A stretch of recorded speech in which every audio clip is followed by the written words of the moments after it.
पुढे पाहूयात, माओवाद्यांनी युद्धबंदीचं आवाहन केलंय। माओवाद्यांनी सरकारसोबत चर्चेची तयारी सुरू केलेली आहे। दंडकारण्यात सुरक्षा दलांकडून होणाऱ्या सततच्या आक्रमक अभियानाने धास्तवलेल्या माओवाद्यांनी युद्धबंदी आणि शांततेची चर्चा करून जंगलातलं अभियान थांबवण्याचं आवाहन सरकारला केलंय। माओवाद्यांचा केंद्रीय समितीचा प्रवक्ता अभयने आज पत्रक जारी केलं असून त्यात युद्धबंदी आणि शांतता चर्चेचं आवाहन त्यांनी सरकारला केलंय। सुरक्षा दलांकडून सुरू असलेल्या अभियानामुळे मोठ्या प्रमाणात जीवित आणि मानवी हक्कांचं उल्लंघन होत असल्याचं सांगत 400 पेक्षा जास्त माओवादी नेते, कार्यकर्ते, आदिवासी नागरिक मारले गेल्याचा दावा पत्रकातून करण्यात आला। शांततेच्या चर्चेसाठी माओवाद्यांनी काही अटी टाकल्या असून त्यात आदिवासी भागातून सुरक्षा दलांनी नवे कॅम्प स्थापित करू नये, सुरक्षा दलांनी या भागातून अभियान थांबवत माघार घ्यावी असं आवाहन ही माओवाद्यांनी पत्रकातून केलंय। सरकारने जंगलातल्या अभियानाला थांबवलं तर माओवाद्यांकडून युद्धबंदीची घोषणा केली जाईल असं आवाहन ही माओवाद्यांनी केलं। अधिक तपशील आपण जाणून घेणार आहोत। आमचे प्रतिनिधी महेश तिवारी आपल्या बरोबर आहेत। महेश, माओवाद्यांनी युद्धबंदीचं आवाहन का केलंय?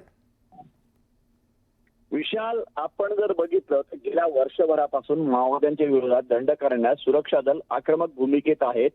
मग ते गडचिरोली असेल, छत्तीसगड असेल, झारखंड असेल, सगळीकडेच माओवाद्यांना घेरण्यात सुरक्षा दलांना यश येत आहे आणि मोठ्या प्रमाणात माओवादी ठार झालेले आहेत। गेल्या 3 महिन्यातच 112 माओवादी दंडकारण्यात मारले गेलेले आहेत। सुरक्षा दल माओवाद्यांच्या गडात पोहोचत आहेत। माओवाद्यांच्या बाले किल्ल्यात पोलीस ठाणी उभारली जात आहेत। गडचिरोलीतही असाच प्रकार 3 ठिकाणी पोलीस ठाणी उभारण्यात आलेली आहे। त्यामुळे माओवाद्यांची चारी बाजूने कोंडी होत आहे। त्यांचे मोठे कॅडर सरेंडर करत आहेत।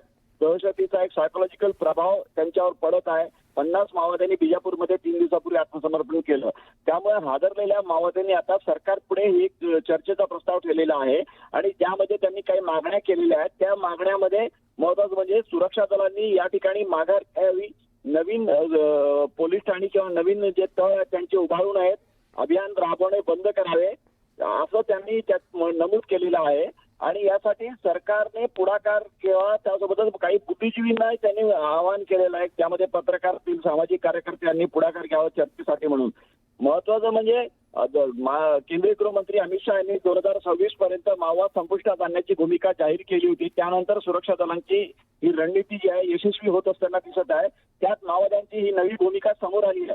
आता त्याला सरकार किती प्रतिसाद देईल आपल्याला हे पाहावं लागेल, कारण माओवाद्यांनी हा प्रस्ताव जरी पुढे ठेवला असला तरी एकूण माओवाद्यांची जी भूमिका आहे, माओवादी विचारधारा आहे, ती पूर्णपणे लोकशाही व्यवस्थेच्या विरोधात आहे। त्यामुळे सरकार त्याला किती प्रतिसाद देईल हे पाहावं लागेल। मात्र माओवाद्यांनी पहिल्यांदाच स्वतःकडून युद्धबंदी जाहीर केलेली आहे आणि ही देशातली आजची खूप महत्वाची घटना म्हणायला लागली। कारण बरोबर, एक पाऊल ते पुढे आलेले आहेत। आता बघूया सरकार याबद्दल पुढे जाऊन काय भूमिका घेते। धन्यवाद महेश या सगळ्या माहितीबद्दल।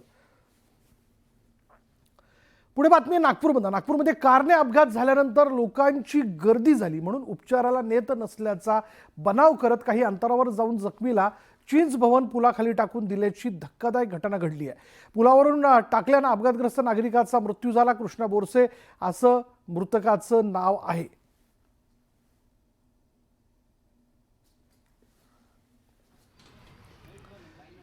तर बुलढाणा जिल्ह्यातील खामगाव शेगाव रोडवर 3 वाहनांचा विचित्र अपघात झालाय। या अपघातात 4 जणांचा जागीच मृत्यू झाल्याचं कळत आहे, तर 6 लोक गंभीररित्या जखमी झाले। पुण्यातून परत वाडाला जाणाऱ्या एसटी बसला समोरून 4 चाकी वाहनानं धडक दिली आणि त्यानंतर खासगी ट्रॅव्हल्सनं एसटी बसला मागून धडक दिली। या तिहेरी अपघातात 4 जणांचा जागीच मृत्यू झाला, तर जवळपास 30 जण जखमी झालेले आहेत। जखमींना स्थानिक शासकीय रुग्णालयात उपचारासाठी दाखल करण्यात आले।